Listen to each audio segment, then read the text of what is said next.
people. What up? How we doing? Yeah, Gym Rat Pack back in the house with myself, Larry Olabamiwo, and 0.5 the Gym Rat Pack, Damien. Actually, how you doing, people? The short one's back in. yeah, Leon Rock is not with us right now. He might come in a little while to speak on some of the other topics that we got. But he's on his way, people. He's coming. Don't worry. We know you missed him. He's coming. Don't worry. Yes. But in the meantime, you have us. And we're here to give you, as Gym Rats and actors, our perspective on everything entertainment, specifically movies and TV. Although we do have a music topic. Yeah, we've got a movie topic today. Today. Well, a bit off key for us, but yeah. But it's entertainment, so it's all good. It's all good. Our first topic is going to be about the future of Daredevil. So this comes to us via CBR, comic book. Yeah. It's comic book. I always forget the actual acronym. I actually forget that as well. But yeah, it comes from CBR.com. Yeah, which are quite reputable. Yeah. So please. Okay, so the article today states that Charlie Cox talks about returning to play Matt Murdock, aka Daredevil, in the MCU and how he hopes the character has many stories and crossovers to come. I'm hoping a lot of damn crossovers. So, Charlie Cox, now free to acknowledge Daredevil's existence in the Marvel Cinematic Universe after having to laugh for a while during the whole Spider-Man fiasco. Everyone was lying then. Yep. Shared his desire to play Matt Murdock for years to come. Yes! And see the devil of Hell's Kitchen in many future titles. I'm hoping he gets his own damn movie. He deserves it. In a recent interview with Supernova about his upcoming series, Kin, Cox opened up about his cameo of Spider-Man No Way Home and its implications for more Daredevil in the MCU. I mean, look, said Cox, I feel so lucky to have been cast in that role, and it is the gift that keeps on giving, financially as well. I loved every single minute of making the show, and so to be asked to come back and to be involved in any capacity is absolutely thrilling to me. And I hope, I don't want to sound greedy, but I hope I get to do loads more, because again, the money comes with that. I hope I get to be involved he didn't say that, by the way, I'm saying that. I hope I get to be involved way for many years. I hope it never ends. I hope it gets to the point where people are like, you're too old to be playing this part. I like that. Yeah, that's what you want to hear. I like that. Like, you can tell you've known, if you've watched the Daredevil series, he's got a passion for this part. Yeah. Because he plays it brilliantly. Yeah. The chance to voice these desires is a relatively new phenomenon for Cox, who for some time assumed his stint as Daredevil concluded with the Netflix series and still doesn't know many details about Daredevil's MCU future. Obviously, he says, it's now known that I am in Spider-Man, said Cox. So yeah, but more than that, I don't know. And the little I do know, I'm obviously not going to say. Which means he knows more. Feige's already announced that they're bringing him into the universe, so he's definitely coming. They've got Kingpin in there, we know what we're doing, Matthew. Yeah. With the inner workings of Marvel... yeah, definitely. With the inner workings of Marvel so shrouded in secrecy, it's unknown if Cox was always going to return to arguably his most famous role, or if the Save Daredevil social media campaign was there a Save Daredevil social media campaign? I wasn't even aware of that. We would have jumped on board on that one. Yeah. Media campaign changed those executive minds. With the distance that grew between the Netflix Marvel series and the MCU, there has always been a possibility that Daredevil could be recast and rebooted. That was until Matt Murdock popped up as Peter Parker in No Way Home, seemingly confirming that even if that character is not the one depicted on Netflix, Cox will continue to play the role. I've got a few feelings on that one. It goes on to a bit more in here about him being happy and staggered, but yeah, you kind of get the gist of it. Yeah. Right, so let me call bullshit on certain things. The whole let's save Daredevil, that's nonsense, because if you remember quite clearly, Kevin Feige came out when the Netflix series, all the Netflix series finished, and he came out and he said at some point they will be in the MCU. Because I got excited, because as everyone knows, I want to play Luke Cage in the MCU. Sorry, Michael Carter, but I want that role. So, yeah, we call bullshit on that. Yeah, the only thing that Feige has spoken not vehemently against, but the only thing he's ever called out, so I'm not going to do it, is Agents of S.H.I.E.L.D. That's the only thing he's ever said. Yeah, he did say not that. Part of the canon. He did say it. But, nothing says they can't come up with their own Agents of S.H.I.E.L.D. No. Do you know what I mean? No. But I just find that weird, because the main agent that's in the Avengers movies is in Agent of S.H.I.E.L.D. Yeah, Agent Coulson. I don't know. But yeah. But, I call bullshit on that one. And I think me and you both know that if one of the actors are speaking on what could possibly happen, they know what the fuck is going to happen. Yeah. Why are you talking about crossovers and stuff when you haven't even had your own damn movie yet? Yeah, and the thing is, we know from Garfield now, even when you say, I have no idea, You probably do. You most likely do. You most likely already received a paycheck and you're sitting there waiting for day one on set. So, exactly. So I call bullshit on that as well. Yeah, I definitely call bullshit on that. So, reading all of that, Damien, I know you're a massive Daredevil fan. You're a massive fan of the Netflix series. What are you thinking about this? Pure excitement is what I'm feeling about this. No, the Daredevil series for me was by far the best thing that, and this is just me personally, I know it was with you, but I know you loved it as well, but it was the best thing that Netflix put out at that time. Out of all the Marvel shows. Not just the Marvel for me, like I actually put it up there in terms of what Netflix were doing at the time. Like, at the time, 100%. Because as a martial arts head as well, the choreography that they actually managed to pull off in those 2 seasons, in the first 2 seasons, didn't mind the first season, but the first season's my favourite. The choreography in those 2 seasons was brilliant. And that's what got you to tell me to watch it. Because I will say I'm a massive Marvel fan, but I never got round to watching it at the time that it first got put on. And he was always on my case like, go watch this, go watch this, go watch this. When I finally did, I couldn't stop watching it. I remember saying to you, like, dude, when Kingpin mashes people up, it's bloody. It was, I mean, everything from the storytelling, the writing, the actual character depictions, the way that the actors embodied those characters, like even Foggy Nelson, who I know was always a bit of a considered the weak element of the series. By season 2, I was on board with Foggy. What Patrick was doing with him. So I generally liked the show. I loved it. I mean, even when they introduced Punisher in season 2, I was like, yes. Oh, so that was brilliant. So to know they're doing this and they're going to go ahead with it, we're going to see another Daredevil show because they would be stupid not to do another Daredevil show. My only hang up is I know they probably won't do it, but I kind of want them to keep the same edge that Daredevil has on Netflix. I know that's probably not going to happen.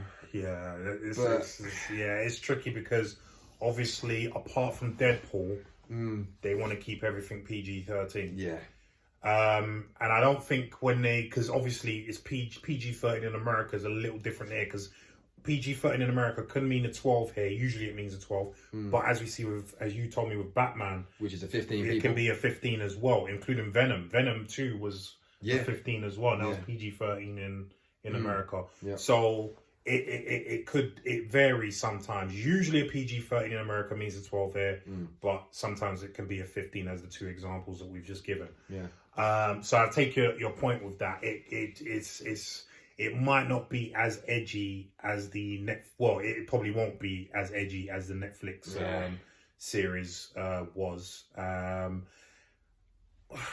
What do you feel? I'm just thinking that it probably won't make any difference to how good the either series or movie will end up being anyway. Because I think there's so much to work with when it comes to Daredevil.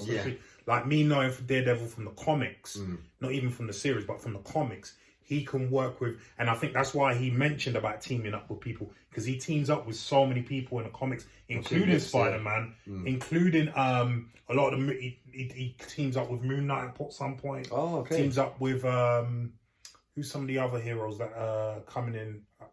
I think did he team up with Ghost Rider at some point? Yes. Okay. Yes. Okay. I think he teams up with Blade at some point as well. I've seen it before because even though I'm like Larry, I'm not a huge fan of comic books. Like my comic books was Judge Dredd and a few Spawn growing up. Like I was that side of things.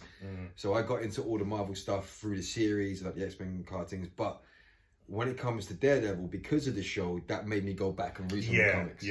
So that's the pull ahead for me. So I don't think it needs to be as edgy as the Netflix one to be successful, and for us to like it anyway. As we can see from all the other stuff, because we like most of the MCU stuff anyway. Even and I think it could go. I think, like, for instance, Falcon and Winter Soldier for me was a little edgier than some of the other series.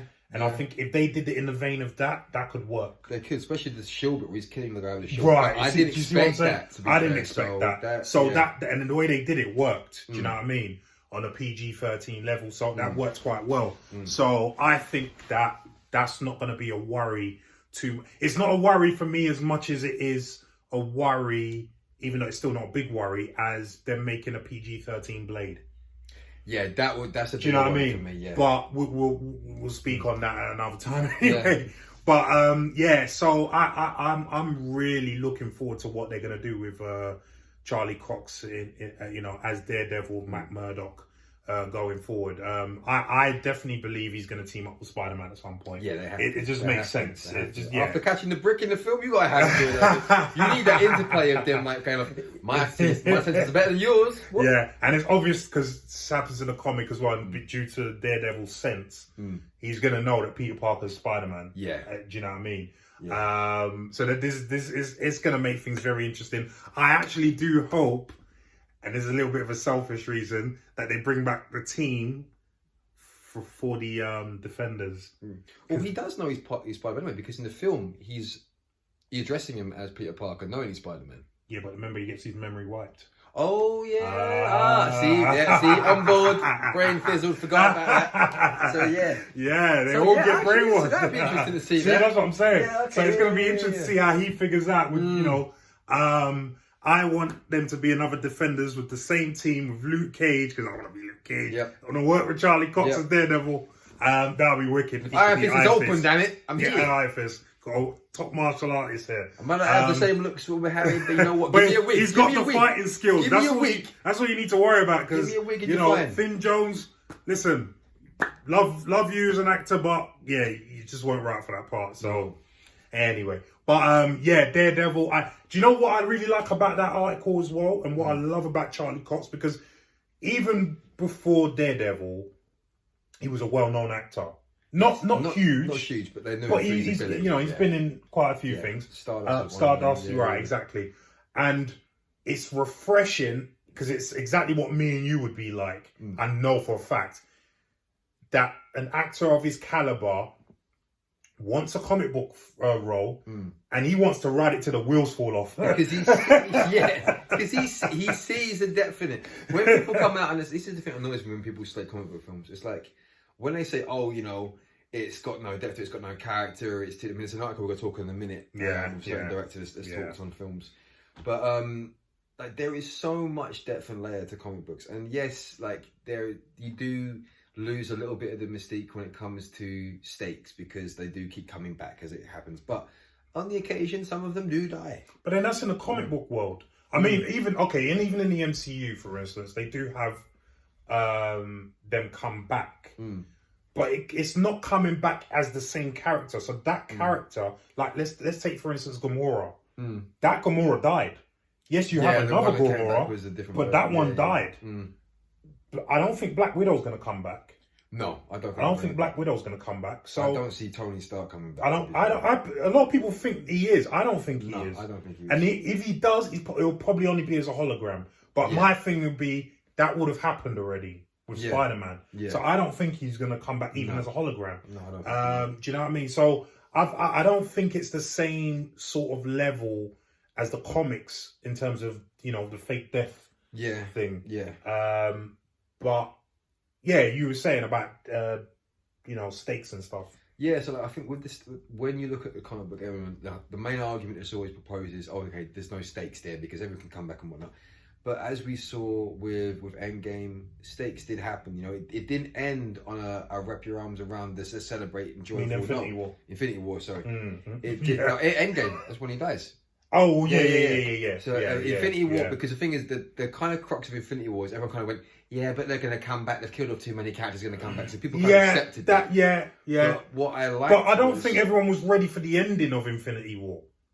Because you knew there was going to be two parts, but you didn't know the first one was going to end so devastatingly. No, but I tip my hat to that with Holland though. Holland sold the ending of Infinity War. That moment was like, and that was improvised as well. When we did that, I as an actor, take out comics off the side, you smashed. That showed his talent. Yeah. That really did, and that showed you the level of depth you can go to with a comic book film. Right. It wasn't him going like, I'm dying now. No, he was like, there was a human fear, there was angst, there was pain, there was emotion. And you can, if comic book films are done right, which Marvel have proved they can be, there's so much you can do with them. And yes, you can say, look, they're the biggest money-making thing right now, but they're money-making for a reason. Right. If, DC is a great, not reflection of this, because when you look at a DC film, unfortunately, for every one DC film you get that's good, you get 3 bad. And that's Say more than that. everyone, yeah, probably everyone is right bad. But you know, it's just like they don't tend to get it right because they rush the films. There's a heart and soul in Marvel movies, and that's why I like Netflix series, because it was the same thing. The bad guy was brilliant in D'Onofrio. Oh, you know, the love interest, even though it wasn't that great, still works when you know they bring in Elektra. So I don't even think before Elektra. what's her name? With the Rosario Dawson. Yeah, but even before Rosario Dawson, when he's got with I forget her name now. The blonde girl. What's her name? Forgot. Karen. Yes, with that's Karen. right, Even with Karen. But, didn't like her character, to be honest. I thought she was alright. But yeah, it was like they give them depth. They give them like this air of authenticity, which is a lot more than some films do. And I think that's why Marvel do so well. So when people say, "Oh, you know, comic book films, they're just cash cows," and no, like they're cash cows, as you said earlier. They're cash cows for a reason. That's because people like them. People like them because people can resonate with some of the characters, and you can only do that is if you're giving the characters depth. You know, which Charlie Cox is saying, like he wants to play it to the wheels fall off because he can. It's not just a money thing for him. He enjoys playing a character because there's so many layers to him. There's a lot of elements to have, and as an actor, playing that kind of character, there's so much you can do with it. So yeah, I tend to have a bit of an issue with people that say that they're just cash cow films. Yes, 1 or 2 of them are. We've talked about the ones that are, you know, but for the most part, when Marvel does it, you can do no wrong. So, and listen, I echo what I mean. If I got Luke Cage, I would do it until the rules fall off. I would do it until people said, "Yeah, this guy's too old to play Luke Cage." So I resonate with him completely. Like, but again, as Damien said, I think that shows you his level of commitment, how much he loves the role. Yeah. Because people can talk about money, but you know, you earn a certain amount of money, and I'm sure he's not starving right now. No. But you earn a certain amount of money, and it's like, okay, I got money now. Like, what's motivating me to get out of bed? Do you know what I mean? So you can tell this is not just about money. He really wants this. He wants to ride this till the wheels fall off. So I say salute to you, Charlie Cox. And also, you know, it's quite telling because guess who his agent is? No, go on. Lindy King, as I like to call her, the Kingmaker. Yeah, big time. So, Lindy, if you're watching, you know. I'm on sabbatical from acting right now, but when I come back, Lindy, like, if you need a Jason Statham 5'9" version, but a bit more action. She is phenomenal. She, you know, she's got Tom Hardy, she's got Charlie Cox, she's got an array of who's who of A-list. Yeah, and she's the one that built up a lot of them. So she didn't just get them when they were famous. You know, I mean, she built Tom Hardy up from scratch. Yeah. You know, I don't know the story of Charlie Cox, but she's done well for him anyway. But yeah, so yes, I think it's fantastic news that he's on board, and let's hope that they give us some great storylines to take advantage of it. So, what do you think about Charlie Cox and his future in the MCU? Do you think they're going to have either a movie or a series with him in it? And who do you want to see him team up with? Leave us some comments down below. Comments down below and let us know what you think. Remember, #Luke for Larry. Don't forget that stuff. And look who it is. I turned up. He's here, people. I'm back again. He made it for the second topic. Well done, you. Thanks, man. All right. So, anyway, second topic is about Snoop Dogg, and guess what he's gone and done? He's gone and bought Death Row Records. As you do. the record label that launched his career. He's now gone and acquired it. I know this guy's got a lot to say on that, but. Let's go to the article, which comes to us via the Hollywood Reporter. And it is just loading right now. In the meantime, we use the musical interlude. And the music interlude's over. Okay. So Snoop Dogg acquires Death Row Records, label that launched his career. The deal, announced Wednesday, comes in conjunction with the release of a new album, BODR, short for Back on Death Row, and a wave of NFT offerings, which is the new thing now. Yeah, Snoop Dogg is back in business with the label that launched his career. The hip-hop mogul has acquired the Death Row Records brand from MNRK Music Group, a firm that is controlled by private equity funds managed by Blackstone. Terms of the deal were not disclosed. I wonder why. Founded in 1992 by Dr. Dre, Suge Knight, the DOC, and Dick Giffrey, Death Row was among the music industry's highest profile labels for a stretch that decade, responsible for culture-shifting releases from Dre, Snoop, and Tupac Shakur, amongst others. However, controversy arrived amid a wave of lawsuits and criminal activity, some of which involved co-founder Knight, who remains behind bars. Death Row Records ultimately filed for bankruptcy in 2006 and was acquired at auction 3 years later for $18 million by... How much? $18 million. Oh. By WIDE, Wide Awake Entertainment. It changed hands a bit over the years, ultimately landing at Blackstone and MNRK. In a statement, Snoop says the brand has immense untapped value. It feels good to have ownership of the label I was a part of at the beginning of my career, and as one of the founding members. This is an extremely meaningful moment for me, explains Snoop, who went on to sign with No Limit Records, Interscope, Capitol, Geffen, Priority Records, and Def Jam. I never knew you signed with Def Jam. That must have been brief, though. Yeah, very brief. Yeah, I don't remember Def Jam. Yeah. I would like to personally thank the teams at Blackstone, MNRK, and especially David Kestenbaum, who worked collaboratively with me over several months to make this exciting homecoming a reality. Blackstone's Kestenbaum, a senior managing director, returned the favor by praising Snoop as a legend. We at Blackstone are strong supporters of the artist and creator community in our entertainment investments. We are excited to put the Death Row Records brand back in the hands of a legend like Snoop Dogg. We wish him success in the years ahead as the brand moves forward under his leadership and vision.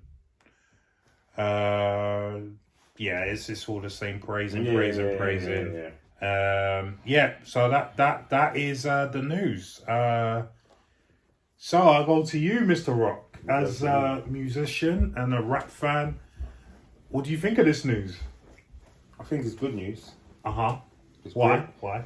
I think it's good news because Death Row is it's like a pillar. It's part of rap culture. Yeah. Like it really is. It shouldn't just be in the hands of some corporate company. It should be in the hands of someone that's from that era, from that time. Obviously it was Suge and Tupac, etc. Like P Diddy's got Bad Boy. Who's got Def Jam now? Is it still? I don't know if it's Russell It's Simmons not Russell, still. is it? But I don't think it is because Jay-Z was running it for a while. yeah, and then obviously even saying that Rockefeller, blah blah blah. So these things should stay where they started. Okay. To start with. As for Snoop, what's he gonna do with it? That's the interesting thing. That's what I'm waiting for. What are you gonna do with it? Because I'm not gonna sound like an old head, but music's changed. Yeah. Do you know what I mean? Yeah. And Death Row was like gangster rap. Yeah. And it was like hard beats and do you know what I mean? Like real messages. Do you know what I mean? Even though some of it was shallow or whatever, but it was still Most of it was. Yeah. But most of it was. But it was hard beats. Yeah. But yeah. And And it was of the darker side of rap as well. Yeah. Because P. Diddy was doing the lighter I'm one. coming out and remixing all them party and then dancing on the video. Remember when Suge Knight was like, if you don't want your CEO dancing in your record in your videos all up in it. Yeah, come to Death Row. You know what I mean? And that was an iconic moment. That was an iconic moment. So what Death Row stood for me was like real gangster rap. Yeah. That's, 100%. Snoop was on it, Pac was on it, even Dre in the beginning. So it's like what they're gonna do with it now because music's changed and that's the question that I have. Also, well, I've got other questions, but let me see what Damien's got to think on this, and then we'll come back around. I mean, the first thing is... I know you're a big hip hop fan as well. Yeah. So. I mean, the weird thing is, though... Nothing wrong with Cypress Hill. Nothing wrong with them either. No, I'm I saying. like UB40. So, UB40, you know. Oh, my days. I'm not the heaviest of Snoop fans. Like, my hip-hop is Royce da 5'9", Lupe Fiasco. I was a Dre fan to a degree. More Eminem side than Dre, but like Slaughterhouse, that kind of thing. That's my hip hop side. So I've always, I don't get me wrong, I like some of Snoop stuff, but I won't go as far back as what you guys would do in terms of Snoop. But for me, like him doing this, that's akin to like you turning up at your first job you ever had, and you know you left it because you moved into better things, and you rolled up like 10 years like that. I'm buying the place now. It's mine now. This is my back, punk. This is my back. And you're fired. Yeah, you're fired. You're fired. You're fired. When you laughed at me, you get your ass out right now. Yeah. So that's what it I'd feels love like. to do that the first place I ever worked. Oh, wow. Let us make that kind of money. You watch. So in that, like and subscribe. You know what I mean? One like might help. But no, it's I mean, it's as Leon said to Leon's point, like to have him as the head of it, you need someone who's that deep in the industry, not just from a money perspective, but knows the feel of the land. And who better to have it than someone that started off on the album? No, it's him. So I think it's nothing but a promise for Snoop Dogg to go out there and hopefully get better artists on there and to start to find. He's got to find a middle ground because, as again to Leon's point, rap has changed. It has moved with the times. You can't go back and just hope that gangster rap's going to make a comeback. What? As like it was back then. It was back then. You can still redesign it, and you can still bring new talent into it, and you can give it a new edge. But you're not going to have exactly what you had back in the 80s because it's just not going to carry. Unfortunately, the audience is not. The old heads are still there. The audience is still there, but you need to cater to everyone. So he's gonna have to work out what that middle ground is and what artists he's got to bring on board that can cater for both sides of it. You got a good point. So no, it's got a massive. I got a counter to that. I haven't got a counter, but I just wanted to chime in on one thing. One thing I know about Snoop, as much I don't like everything Snoop does. I absolutely I find everything he does now horrific. But what I'm saying is he is the one rapper that is constant. You'll see him on the Just Eat advert. You'll see him doing something with Katy Perry. Kevin Hart on he doesn't stop. He keeps himself current. Right. I'll give you that. So he was commentating on the boxing match. Right. He does, and over the years, that's like over a 30-year span, he has been current. Like, where's Dre right now? Even though he did like horror movies for a while, didn't he, as well? He's done acting. Look at all the rappers back then. They're not still... You put Snoop Dogg on the road, they know who he is straight away. You know, you can put other rappers, you know, I'm just like, for example, like RZA or something. People walk past him. Who's that? Like, that, I'm just saying, if anybody knows about, you know, evolvement and what is possible, I think it's Snoop. I'm hoping he's trying to bring it back. Because he's rich. He's got money. He hasn't got to sign the work. He's not, do you know what I mean? So he can be picky. Is what I'm saying. He can be picky, and I'm just hoping he is very picky. And that leads me on to what I want to talk about. Because there's two things that I worry about. One goes to what you said earlier about the music side of things. But let me just pick up on a point that Leon just quickly said. He needs to be choosy because we remember Death Row for the music, the great gangster rap that evolved from that label. But let's not forget, as the article says, the criminality, which ultimately led to its downfall. And I know Suge Knight is the figurehead of that criminality. But it wasn't just Suge Knight; it was all of them. Do you know what I mean? I mean, everyone was wrapped up. How many murder charges did Snoop bust? At least one. But at least Snoop's the one buying it. At least one murder case that I know of. 100% that he bust. Well, remember the tune, Murder Was the Case that they gave me. Right, exactly. Do you see what I'm saying? Which, obviously, back in that day, because you're selling gangster rap, okay, it works. But again, like I said, it eventually led to the downfall of the label. If you're going to go and get idiots like how they were back in the day, and he would readily admit it, because he has. If you're going to get people with that kind of mentality back on that label, it's just going to be a case of history repeating itself. So that's the one fear that I have. And as you said, he needs to be picky. He needs to go and find. He needs to do what Dre did with Aftermath. Basically, he needs to find a 50. Yeah. He needs to find a figurehead like 50 and Eminem. Yeah. Do you know what I mean? Yeah. Whereas they might have their problems, but it's not gonna bring shit on the label. Yeah. Do you know what I mean? Like, well, obviously 50 Cent had his, beefs and whatnot, but it didn't have anything to do with the label. Eminem had problems with his marriage and Marvin and whatnot, but it had nothing to do with the label. And even the gravity of it wasn't gonna cover it as much as what Death Row Records had. Death Row Records. Because every other time you were hearing about someone's been shot up somewhere. Right, someone's been shot, someone's gone up for a murder case, someone's done this, someone's done... It was just never ending. And it didn't give a good light. Let's be honest. At that time, a lot of people, and I'm not trying to be racist here, but especially white people, were not fans of gangster rap. And I understand why, don't get me wrong, but that kind of publicity did not help. No. Do you know what I mean? It did not help. The second point that I wanted to make is I don't think you're right in that they might have to he might have to see a middle ground when it comes to music, because rap has changed, but rap hasn't changed for the better. Let's be honest about it. I don't think so. Rap hasn't changed for the better. It's gotten a lot worse.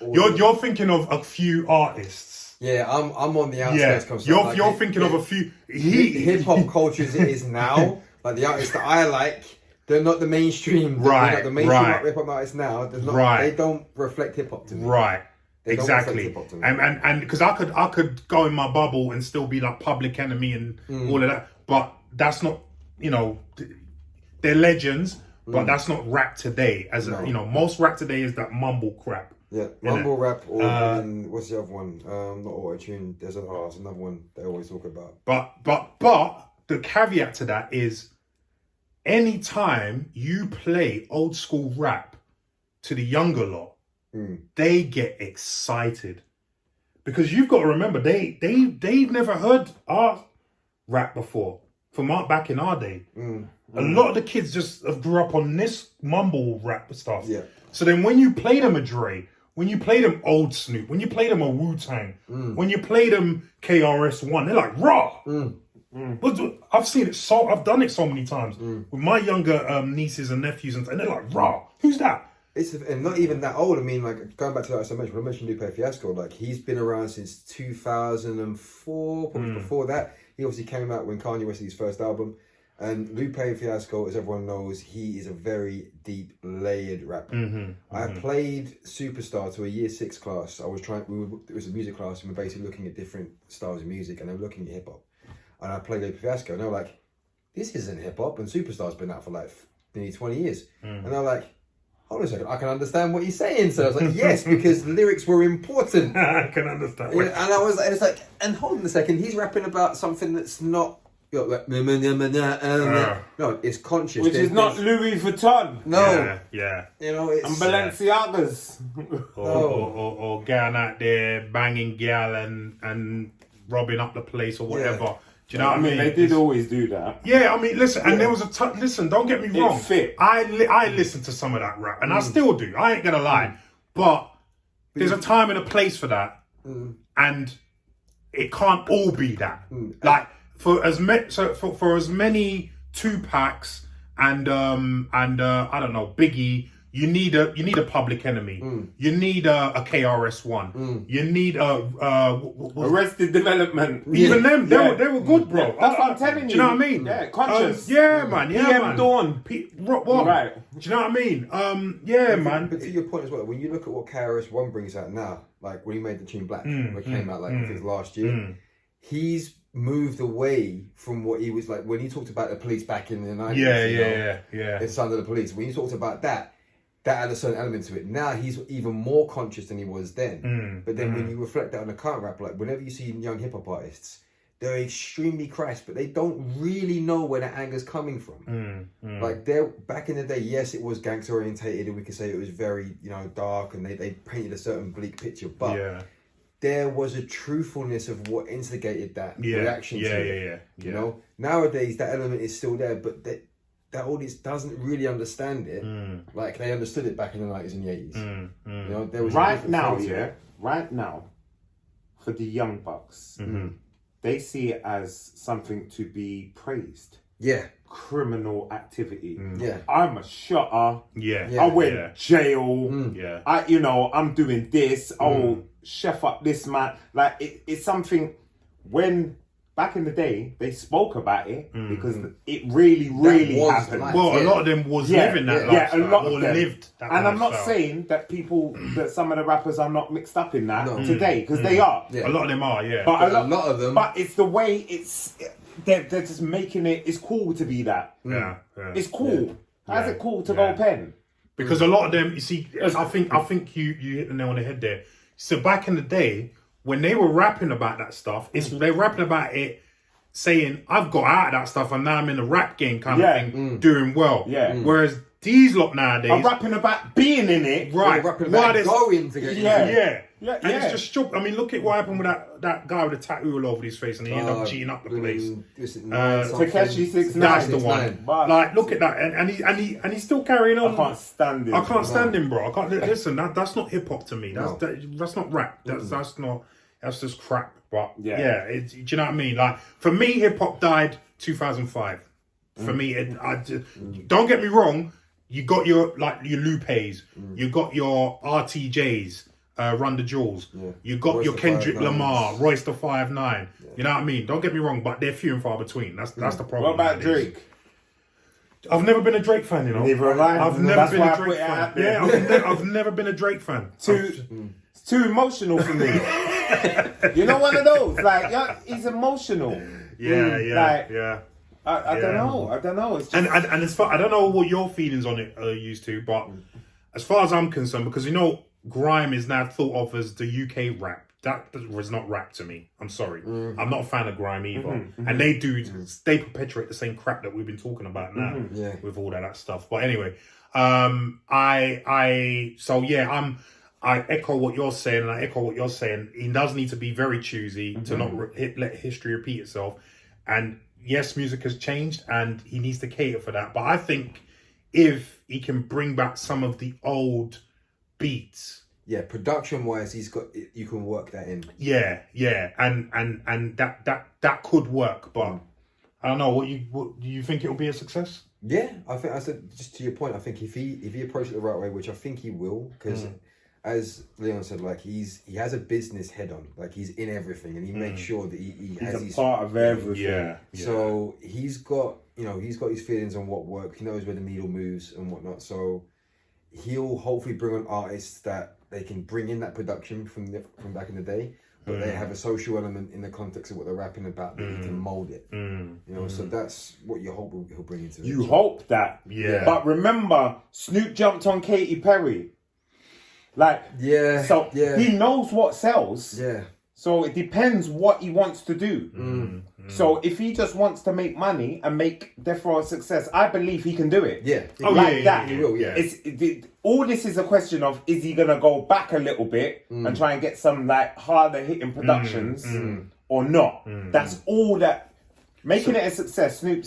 Snoop's on Just Eat, rapping, millions. Who else is doing that? Yeah. Nobody. Even when he was on Triller, I was like, calling it within time. So then, with that all being said, do you think this is going to be a success then? No. Really? Wow, that's surprising. No, I can. So you don't think? I think Death Row will be a success. Yeah, that's what I'm saying. Snoop will make it a success. So why do you say no then? Because not in the way that you think it's going to be a success. Right. So I don't think it's going to be a success in the way that I think he's going to bring my kind of artist on there. Gotcha. My kind of old school, beatbox. Yeah, lyrics, the old school, But as he's business minded. He's one of the smartest cats out there. Wait, listen, he's been around this long because of that, right? So, and he's current. Everybody knows Snoop Dogg. Everyone knows Snoop Dogg. 50 come out long after Snoop. Snoop is still at the face of rap. You can say people know him more than know Dre. Yeah. Yeah, and Dre brought him in. Yeah. Yeah. But then Dre took more of a backseat after he left. Death if Row. you think Yeah. It's just on production, man. If you think what he spearheaded over the years, like you'd think people would know Dre, but like you can put a picture up of Dre and then put a picture up of Snoop. People will recognize Snoop before they recognize Dre. Before they recognize Dre, yeah. Because Dre hasn't been in the forefront of everything. Even the beats, you barely saw his face before they sold it. Do you know what I mean? Even though he's the one that's earned all the money from it. Well, this you know what I mean? So, this is it. But yeah, it's like, guys, what do you think about Snoop Dogg buying Death Row? Do you think it's going to be a success? Do you think that it's going to bring back some of the harder productions from back in the day? Or do you think it's going to go the way rap is going now? Leave us some comments down below and let us know what you think. Right, we are on to our third topic. And our third topic is a doozy. Because fantastic actor, although needs to watch his weight, Russell Crowe. He stopped watching that weight time ago. He has joined the cast of the new Kraven the Hunter film. Oh. Yes. He's in the, Marvel world. I won't say MCU because we're still up in the air about whether Sony is in the MCU. Yeah. But, it looks to see, this is what we said earlier. All these big actors are joining comic book films. It's the in thing now. It's what they say, real quick. Sony Marvel. They only said it with Spider-Man. Now it's Sony Marvel. Every single thing they're putting out. Yeah, because this is Sony, and all the Sony characters are to do with Spider-Man, who's now in the MCU. So they have to Marvel. Fair enough. Oh, it's not a branding thing. Well, it is a branding thing, but exactly. it's to make sure to. Sony Marvel is a branding thing. Yeah. So it says J.C. Shandor will direct the film, which is set for a January 13, 2023 release. January? Yeah. Well, that's not too far, then. So they're obviously filming now, then. Russell Crowe is set to join Sony's Marvel movie, Kraven the Hunter. The Oscar winner will star alongside Aaron Taylor Johnson, who last year signed a multi-picture deal to play the titular anti-hero, with the first film slated for a January 13, 2023 release. Story details, including Crowe's role, are being kept in a cage, but many of the main characters are said to be Kraven's family members. Ooh, nice. J.C. Shandor is directing the film from a screenplay by Art Markham and Matt Holloway and Richard Wenk. Who? Richard Wenk. That's his name. Wenk. Oh, Wink. Not the other one. Yeah. Okay. Right. Avi Arad and Matt Tomac are producing. Kraven, who is one of Spider-Man's best-known nemesis, made his comic debut all the way back in 1964's The Amazing Spider-Man number 15, with the character created by Spider-Man co-creators Stan Lee. Big up Stan Lee. Yeah, and Steve Ditko. The Russian big game hunter decided to target the most dangerous foe he could imagine, Spider-Man. Over his long tenure in the comics, Kraven is perhaps best known for the classic 1980s storyline, Kraven's Last Hunt, in which the villain succeeds in defeating Spider-Man, burying him alive, and assuming his identity. Comics were dark, man. Kraven is one of a number of projects in development as the studio builds out its Sony universe of Marvel characters. Sony, which controls the film rights to Spider-Man and other related characters, has already released Venom 2018 and Venom Let There Be Carnage 2021, and has the Jared Leto starer Morbius due out in April. The studio is also developing a Madam Web movie with Dakota Johnson attached to star. Kraven will be Crowe's second entree into Marvel movie filmmaking. On the Disney side, the actor is set to play Zeus, I forgot about that, in Taika Waititi's Thor Love and Thunder, opening in July. His other upcoming on-screen roles include Apple and Skydance's The Greatest Beer Run Ever, and he is currently directing Poker Face, who he also stars alongside Liam Hemsworth and RZA. RZA's smashing it in the movies now. Like I said, spoke about him. Spoke about him. I said but he's there. Yeah, he's yeah, there. yeah. Who would have thought RZA? I know. Like, you know, from the RZA that we know back in the day, who thought he's there? Chris Hemsworth in Never films. would have thought. Never would have Jeez, thought. Amber. Method Man, I see. Yeah. But him, no. No. Yeah. But, yeah, so, you know, another big name actor, Oscar winner, is in a comic book movie. So, all you directors who like to bash comic book movies, just don't. Because you never know. We might see you in an article being told that you're directing a movie. We will. You know what I mean? Most likely. Will. So, We will. is it worth it? Look at Ethan Hawke. He looks like a tit. Did he win the Oscar for Gladiator? I think so. That was the one we plays a lawyer with Al Pacino. Didn't he win it for Gladiator? No, I don't think he won for Gladiator. Oh, I wow. don't think he won for Gladiator. I know That's he interesting. Gladiator was one of the best films ever. No, I might be wrong. He might have won for Gladiator. He got 2. The other one was when he played the lawyer. Okay. It was. Anyway. Yeah. So, let me go to Damien first on this one, if you don't mind. Craven the Hunter. I don't know if you know the character very well. I know you watched it. I know in visually, Spider-Man. I recognise him with the big black hair, the tigers, the lions thing. What are you thinking of this, bro? Russell Crowe being in the film. You know what? I've bigged up Russell Crowe for a long time. He's one of my favourite actors, and he's always spoke. And this is what I really give props to Russell Crowe for the caliber of actor he is. He's always spoke highly of comic book films. When he did Man of Steel, and the film came out, because he plays obviously, Jor-El. Like, he came out, and there was an interview of him, and he came out and released a very quick tweet, and he said, "I think we've made something great." And I agree. He said the opening part of the film he loved, and he really enjoyed it. And I went, for some of his ilk, like, he's looked upon as like Mr. Academy, the rest of it, in terms of the caliber of work he's done. For him to say that showed you that comic book films have heart. Now, to know that he's going to do this, and I forgot that he was actually going to be in Thor: Love and Thunder. Yeah. That cast of Christian Bale, it's just a ridiculous cast. Again, Christian Bale. Do you know what I mean? Like, obviously this isn't his first comic book film. I mean, he did the whole Batman trilogy with Christopher Nolan. So, do you see what I'm saying? Like, I don't understand why these people need to come, and they should know better. They're in the industry. Like, it'd be one thing if. Anyway, let me not go off at a tangent. Let me just carry on. Because he gets really, really animated and excited about that.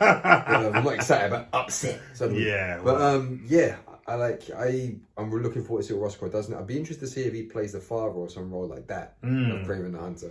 Funnily enough, if he was younger, I would have picked him and in better shape. I would have picked him for Craven. Yeah. Because he's got the grizzliest that Craven needs.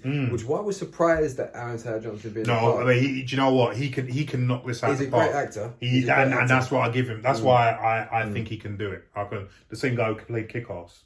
Yeah. Forgetting also played Quicksilver in Avengers. Right. Another one who likes his movies, comic books. Yeah. I'm excited for it. I think it's a great addition to the cast. You can't go wrong with Crowe.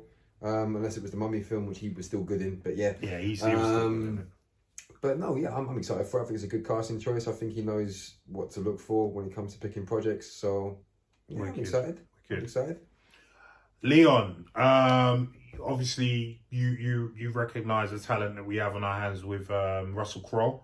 And I know you're a big comic book fan. I don't know if you know Craven the Hunter character well. I don't know him well at all. I know, like Damien, I know what he looks like. Okay. I've seen him. I knew he was the nemesis of Mr. Spider-Man. But as for details, I don't know. But what I would say is just, it's good to see Russell Crowe back. Back in the... Because that might give him the impetus to fix up himself. Because I'm all about people looking after themselves, and obviously he's not looking after himself. He hasn't been for a long time. And I think the last couple films he was a chub and whatnot. Have you seen Unhinged? But he did put on weight for that. You say that, but how do you know that's true? Why? What benefit did putting on weight not Unhinged? Right. And to say that, two of my favourite actors, like both him and Denzel, they've both put on a bit of. No, Denzel's not put on not anything. On as much as Crowe. Nothing like Denzel. He's got big man, like your big uncle weight. Which is fine. Which is fine. Which is totally fine. If he had the role to work, he needed they gave him a role and they say, look, get that Yeah, he off. trimmed down for Yeah, it. Right, because right, he's disciplined. right. So Yeah. how dare you, Denzel and Russell Crowe? That you Because they're both up there for me. Yeah, They're but they're not up there in weight, bro. Yeah. Yeah, okay, yeah. Just Crowe. In fairness, I haven't seen Unhinged, but I've seen bits of it, so I Nah. know that he's got a That's lot what I'm of saying weight to on, you. There was no need to put on weight for There Unhinged. was not. It didn't play There a was part. not. It It didn't play really a part. didn't. It had It didn't no need- narrative. Yeah. The weight had Yeah. no. Alright, fair enough. So- He's a great actor. He didn't need weight. No. Whether he was 4 stone or 40 stone, It wouldn't have made any It difference. made no difference. It wouldn't. In fact, my argument would actually be that it would have been even more scary. Yes. If he was in shape. yeah.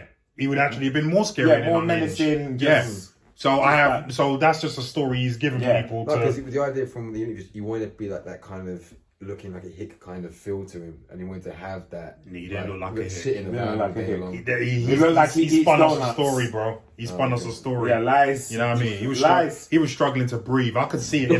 I'm not even joking, You know what I mean? bro. There must have been bad There were takes. certain scenes where you can just hear him breathing. It's like, yeah. That's not healthy. I man. take it back, Denzel. My bad. Nah, man. Clearly, I didn't see You're Jabba the Crow great. beforehand. You finished talking on the film, bro? Yeah, there's not much I could talk about Right, other than right. Russell Crowe. Well, big fan. I know Craven very well, and Craven is a very good nemesis of Spider-Man. In fact, he's that good. The only thing is, my mum used to call me Craven.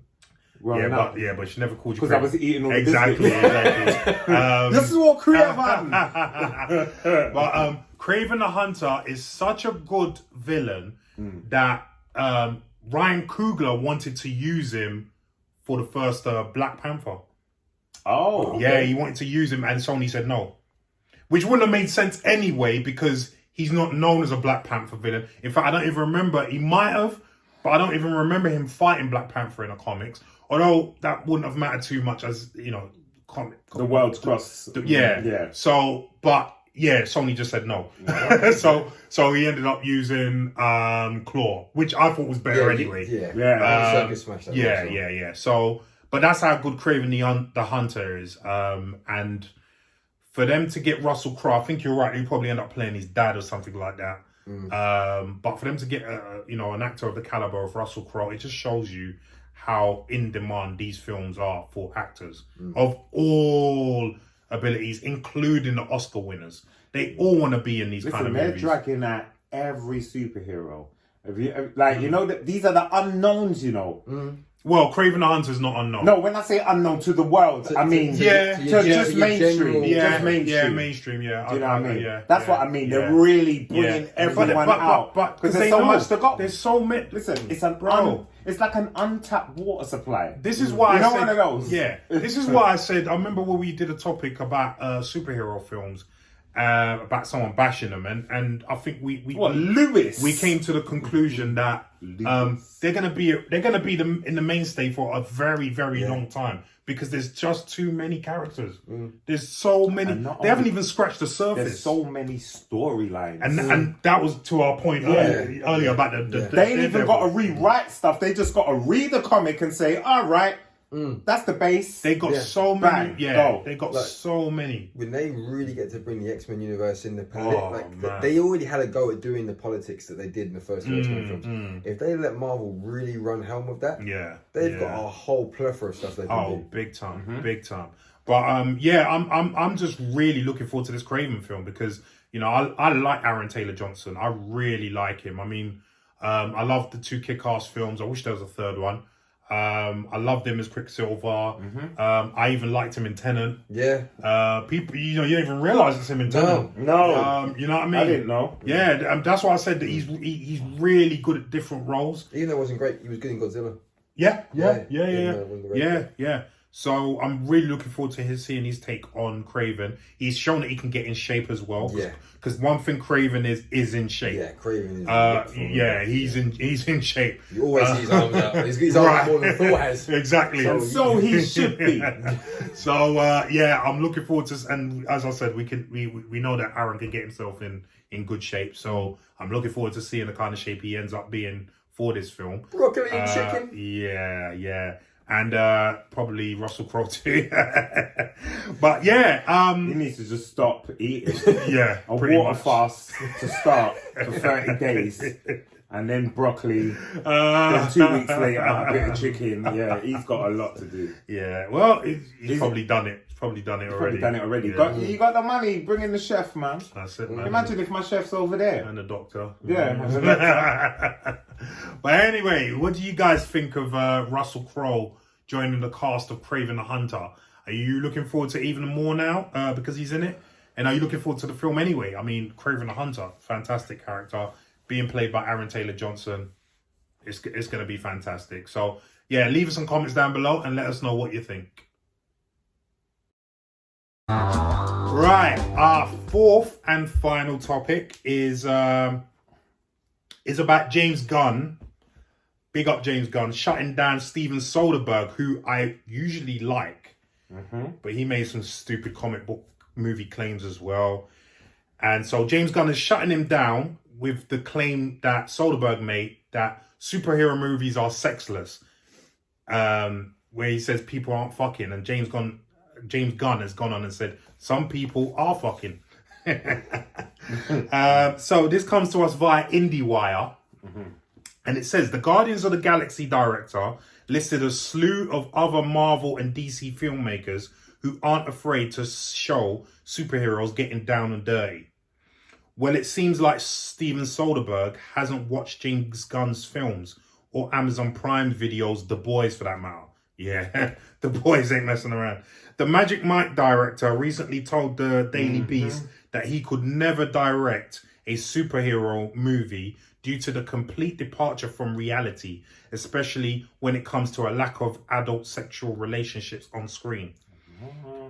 For me to understand the world and how to write and supervise the writing of the story and the characters, apart from the fact that I can bend time and defy gravity and shoot beams out of my fingers, there's no fucking, Soderbergh said. Nobody's fucking. Like, sorry to swear, but this is exactly what it says in the article. I don't know how to tell people how to behave in a world in which that is not a thing. Soderbergh added, the fantasy spectacle universe, as far as I can tell, typically doesn't involve a lot of fucking. And also things like, who's paying these people? Has he not watched Falcon and Winter Soldier? You see this? Anyway, who do they work for? How does this job come to be? Now, the Suicide Squad director James Gunn called out Soderbergh's claims, tweeting, with all due respect to Steven Soderbergh, some people are fucking. Alongside a collage of Guardians of the Galaxy, the Suicide Squad, and Peacemaker sex scenes. Gunn added, me and Zack Snyder and Richard Donner and Chloe Zhao and Tim Miller, off the top of my head, are the exceptions. But to Soderbergh's credit, sex seems to be non-existent in many comic book films, so it's not like his statement is groundless. To Gunn, showcasing sex isn't necessary in any single story, albeit does add to the world building. But to have an entire antiseptic sexless film universe is a denial of who we are as human beings and how every single one of us got here, Gunn wrote in a Twitter thread. The Suicide Squad was rated R at writer-director Gunn's urging. In fact, the rating was part of his deal to return to DC. I said, it's going to be R-rated because it's like a war film. I have a big aversion to war films or gun films where people are getting shot and they're getting thrown back and it's just the impact, but no real repercussions to the violence, Gunn said. I hate that kind of stuff. And I'm like, the only way I can do this and not have it be R-rated is if I have them fighting a bunch of robots or something. And I don't want to make a movie with a bunch of robots. I want to make a war film. They were like, okay, you can write it R-rated. Aside for the gory violence, Gunn joked, we see lots of penises, but not much female nudity, which I think is funny. That's one of the reasons why we got an R rating. They just really let me do my thing. Which is true, if anyone has seen Suicide Squad. Yeah. See enough penis in that movie. Yeah.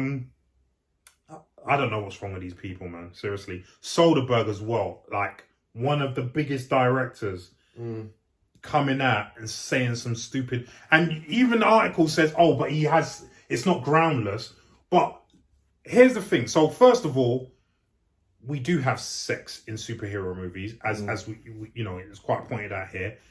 But second of all, it's just that it's a superhero movie. It's catering more for the younger crowd. Why would you have a bunch of sex in it? Like, it doesn't. So are you telling me that you would not make a Disney movie then? Is that what you're saying, Soderbergh? If you were given the Wonga to make that kind of movie, you wouldn't make it. Like, what? Because Aladdin and Jasmine are not not doing banging the it. thing. Yeah, exactly. They're not doing the horizontal aerobics. Deadpool. They put out Right. a dildo in that movie, and Ryan Reynolds gets it out the ass. I think that's the least of what they did in there. Right. So, Leon, what do you make of Soderbergh's claims, and what do you make of James Gunn's retort? The claims are unfounded and stupid because, for example, Spider-Man. What we know how he feels about Mary Jane through the whole thing. What benefit would it give us to see them in bed having a sex scene? Yeah, None. it doesn't add anything to it. No. They've told me everything I need to know about that. It just doesn't add anything. It doesn't add anything at all. You know, Guardians of the Galaxy. What is the point? If it adds something, I'm all for it. You see that Matrix? It was about Trinity. It was about Neo, for example. All right, they're not superheroes, but you know what I'm saying. Yeah. But even like it played a part. It played a part, and that was their vision of it. Yeah. So I wouldn't. I thought, I think you can still sell the movie without it, but I can see for some people why that would be necessary. You're showing a little connection and whatnot. But I just don't.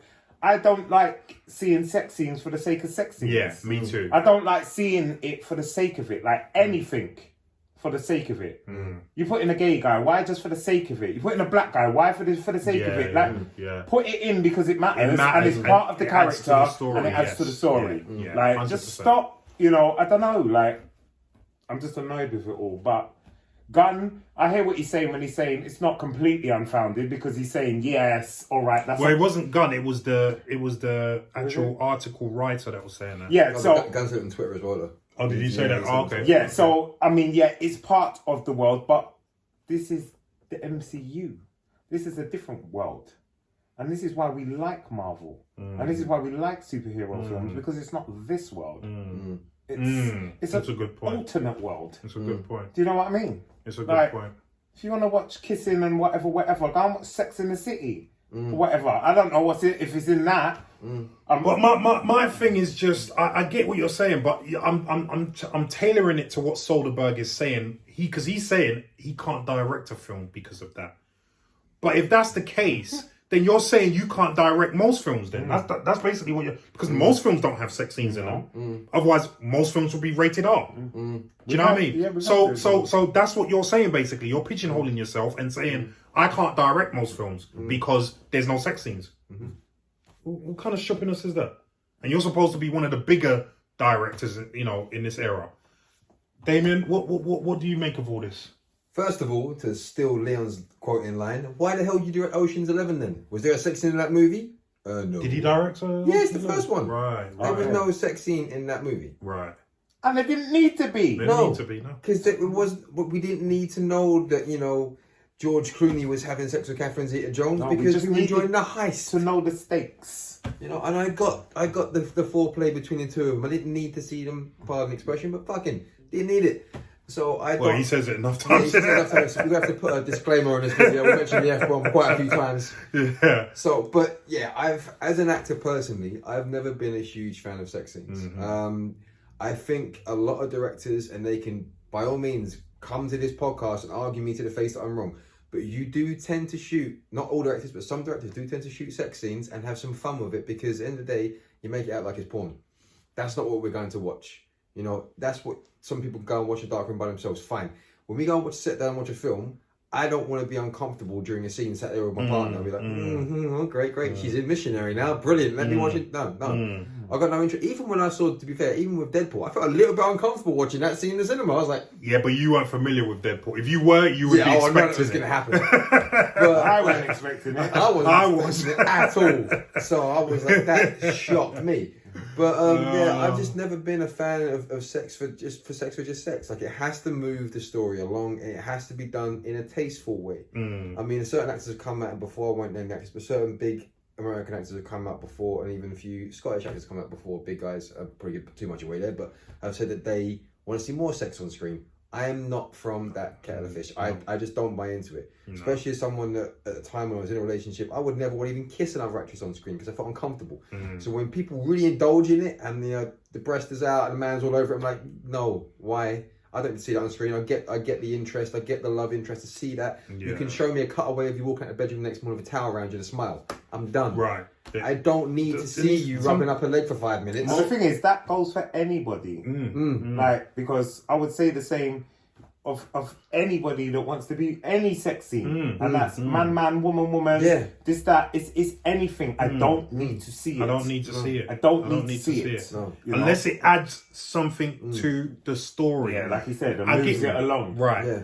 I'll give an example of where they made a wise decision to, and you'll be surprised at this, they made a wise decision not to include a sex scene, even though either they filmed it or it was in the script. Blade 2.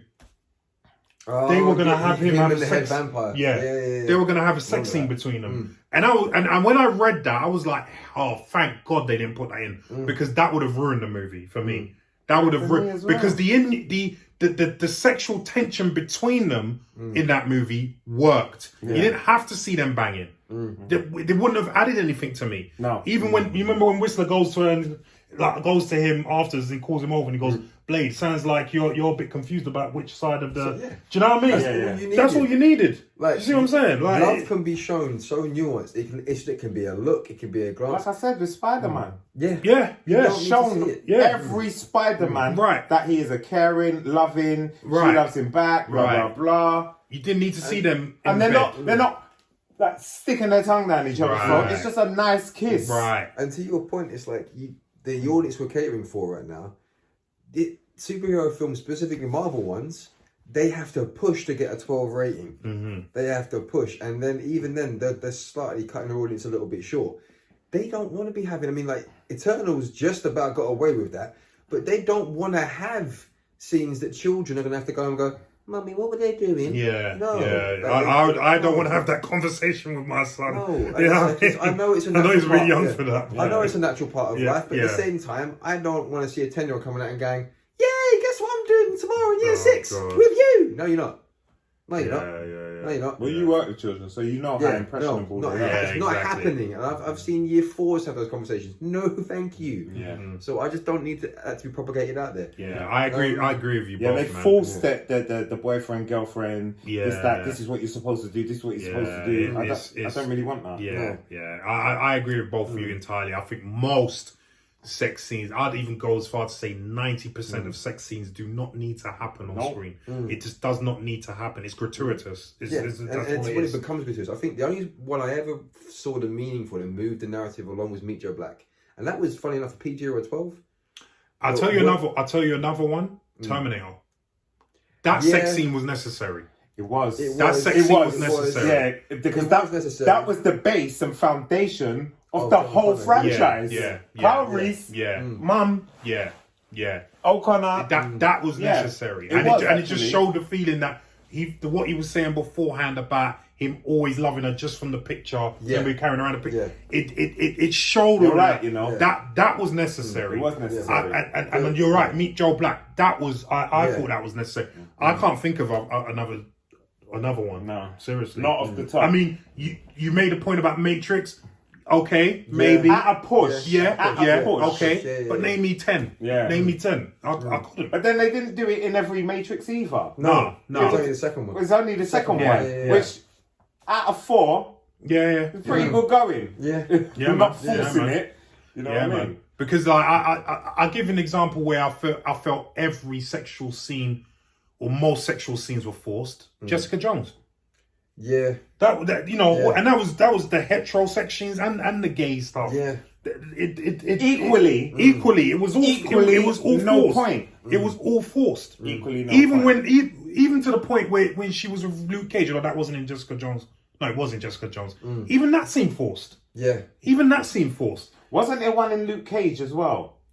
There's There was, Yeah. but actually, do you know what? Funnily enough, I would say, knowing what Luke Cage is in the comics, although Yes. I would say Michael Cole didn't portray that. That's as what well. I'm gonna say to you. Right. It was more Michael. Right, but those actual sex scenes, I would say, was necessary because in the comics, Luke Cage is a gallus. Yeah, that's Yeah. the thing. He's a gallus. Yeah, he's a ladies' man. But I think the only one you kind of needed to see was him and Rosario Dawson. Not, Yes. but it wasn't in Luke Cage. It was in the team up Defenders. Defenders, because when he comes, he's been away for a while. She's been away for a while, and it's that whole. But I would say even the one he had with the cop was necessary because it shows what a gallus he is. Yeah. Do you know what I mean? You're not Misty. Yeah, Misty. Yeah. Misty, right, Yeah. I would even say that was I necessary. think I just didn't like him. Yeah, I like him as an actor. I Yeah. just didn't think he was right for Luke Cage. Let me just clarify that. You know who is right for Luke Cage? I know. Hashtag Larry for Luke. But Larry Cage. yeah, please, yeah, man. But yeah, I agree with you two totally, man. I don't think I think Soderbergh has really made himself look silly with these statements because you know it's one thing talking about comic book movies, but as I've just said, most movies don't have sex scenes. So are you then saying that you can't direct most movies then? And please go, if you know Soderbergh's movies, please go out in the comments and just list the Soderbergh movies that don't have sex scenes or even sexual chemistry. List them. Right. And then that just makes your argument fall down the pan. So I'll be honest with you guys, and I'm sure you feel the same way. I'm just sick to death of these producers, directors, actors bashing comic book films for no reason. If you don't like them, that's fine. That you don't have to like them. But so what's with the constant bashing? And then you bash them for silly reasons. I don't understand it. And then you end up working them in them. It'd be one thing if, you know what I mean? It'd be one thing if you bash them and you don't want nothing to do with them. Cool. But then we see Ethan Hawke in a Moon Knight. He was one of the ones that was bashing it. So I don't know. But you guys need to fix up yourselves anyway. But listen, guys, we've said our piece. What do you think about Soderbergh's comments? And what do you think about James Gunn's retort? And what do you have to say on the subject? Leave us your comments down below and let us know what you think. And with that, the show is over. Yeah, I did that just for him because I know he likes that. So, guys. I like it. I just freak me out. Oh, you like it. Do you want to say anything to anyone? Please like, share, subscribe. Help us grow the channel. Please do. That's it. You guys are doing great. Please keep on supporting us. Yeah. And I say the same thing. We know it's quite a lot of you that do check back regularly and you're still not subscribed. So please do hit the subscribe button because we see the audience. We know who we're attracting. And we know about 80% of you that are regular watchers and not hitting that subscribe button. Speaking of regular watchers, we've bigged him up before on this channel, but we just want to big him up again. Big up Yemi, Baba Tunde. He's under movie buff now. Movie buff. There you go. But, check him out. You know what I mean? Give him a little like. He's doing his bits. Yeah, man. But we see you, Yemi. Don't watch that. Don't. Yeah. We got your back. We got your back. Yeah, man. Don't worry. So please, as the guy said, please like, share, subscribe, and stay tuned. Notifications on for more content. We are pumping it out as much as we can. So yeah, stay tuned, and till then, see ya.